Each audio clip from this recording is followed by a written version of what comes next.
ഇതിൽ മൂന്നിലും അവൻ ദൈവത്തെ കണ്ടില്ല. പക്ഷെ അടുത്തതൊരു മൃദുവായ ശബ്ദം. ആ ശബ്ദം കേട്ടപ്പോൾ പുള്ളിക്കാരൻ ഇറങ്ങിച്ചെന്ന ഉടനെ ആ മഹത്വത്തിൻ്റെ മുമ്പിൽ പുള്ളിക്ക് നിൽക്കാൻ പറ്റിയില്ല. അങ്ങനെ എഴുതിയേക്കുന്നത്. ആ മഹത്വത്തിൻ്റെ മുമ്പിൽ നിൽക്കാൻ പറ്റാത്തതുകൊണ്ട് തൻ്റെ ദേഹത്ത് കിടന്ന പുതപ്പ് കൊണ്ട് താൻ മുഖം മൂടി. ഒരു സ്തോത്രം പറഞ്ഞാട്ടെ.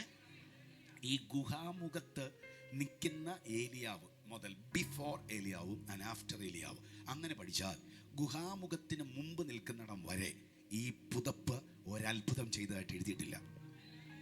Praise the Lord.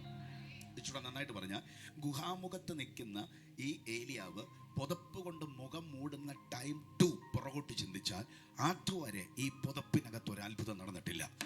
എന്നാൽ ഇവിടുന്ന് അങ്ങോട്ട് പിന്നെ വരുന്നത് ഏലിയാവിൻ്റെ നാവല്ല അത്ഭുതം ചെയ്യുന്നത്, അവൻ്റെ പുതപ്പ് അത്ഭുതം ചെയ്യുന്നത്. ദൈവത്തിൻ്റെ ആത്മാവ് ഈ മെസ്സേജ് തുടങ്ങുന്നതിന് മുമ്പേ പറയുകയാണ്, ഒരു അപ്ഡേഷൻ മിനിസ്ട്രിക്കകത്ത് തരാൻ ദൈവം ആഗ്രഹിക്കുന്നു. ഇന്നലെ ചെയ്തതല്ല ഇനി നീ ചെയ്യാൻ പോകുന്നു. ഇഷ്ടമുള്ളവർ അതിന് ആമേൻ പറഞ്ഞോളൂ. ഇന്നലെ കണ്ടോ, ജോസഫ് ഇന്നലെ വരെ സ്വപ്നം കാണുമായിരുന്നു. പക്ഷെ അവൻ സ്വപ്നം വ്യാഖ്യാനിക്കുന്ന പ്രതലത്തിൽ കയറി. ആമേൻ പറ. ഇന്നലെ വരെ ദാനിയേൽ പ്രാർത്ഥിക്കുമായിരുന്നു. പക്ഷെ പ്രാർത്ഥിച്ച് സിംഹങ്ങളുടെ വായ അടയ്ക്കുന്ന റേഞ്ചിലേക്ക് അവൻ കയറി. ഈശ്വരന്റെ നാമത്തിൽ ജയം വ്യാപരിക്കട്ടെ. ഇന്നലെ വരെ തലയിൽ അഭിഷേക തൈലം വീണപ്പോഴത്തേക്കിന് കരയുമായിരുന്നു, കൈയടിക്കുമായിരുന്നു. പക്ഷെ അടുത്ത അപ്ഡേഷനാണ് സിംഹത്തെ വലിച്ചു കീറുന്നു. അടുത്ത അപ്ഡേഷനാണ് ഗോലിയാത്തിനെ അടിച്ചിടുന്നു. അടുത്ത അപ്ഡേഷനാണ് രാജ്യങ്ങളെ പിടിച്ചു കിട്ടുന്നു. ഓരോ മണിക്കൂർ കഴിയുമ്പോൾ, ഓരോ മാസം കഴിയുമ്പോൾ അപ്ഡേഷൻ നടക്കും. മിനിസ്ട്രിക്കകത്ത് ഇതുപോലത്തെ അപ്ഡേഷൻസുകളുണ്ട്.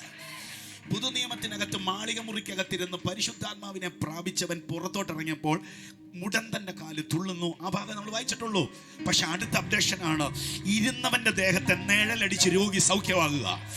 ഇരുന്നവന്റെ പുതപ്പ് വീണപ്പോഴത്തേക്കിന് രോഗി സൗഖ്യമാകുക. മിനിസ്ട്രിക്കകത്ത് എപ്പോഴും ഒരു അപ്ഡേഷൻ ഉണ്ട്. ഇന്നലെ വരെ നടക്കാത്തത് നിന്നിൽ നടക്കുമ്പോൾ ആളുകൾ പറയുന്നത് എന്തോ മാറ്റം അവനിൽ കാണുന്നെന്ന്.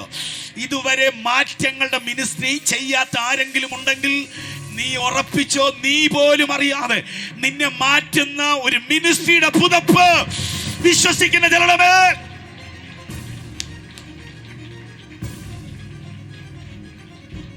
വിശ്വസിക്കുന്നവർ അടങ്ങിയിരിക്കരുത്. ഈ ദൂതുമായിട്ട് കണക്ട് ആകുന്ന ഒറ്റ കുഞ്ഞു അടങ്ങിയിരിക്കും. ഞാൻ നിർബന്ധിക്കത്തില്ല, ഒറ്റ കുഞ്ഞു അടങ്ങിയിരിക്കരുത്. ദൈവാത്മാവ് ശക്തമായിട്ടൊരു പ്രവചനവാക്ക് എന്നോട് പറയുന്നു, നീ ഒരു സാധാരണ മിനിസ്റ്റർ ആയിട്ട് നിൽക്കാനല്ല ദൈവം നിന്നെ വിളിച്ചിരിക്കുന്നത്. നിന്റെ മിനിസ്ട്രിക്കകത്ത് ഒരു ഗ്രേറ്റ് അപ്ഡേഷൻ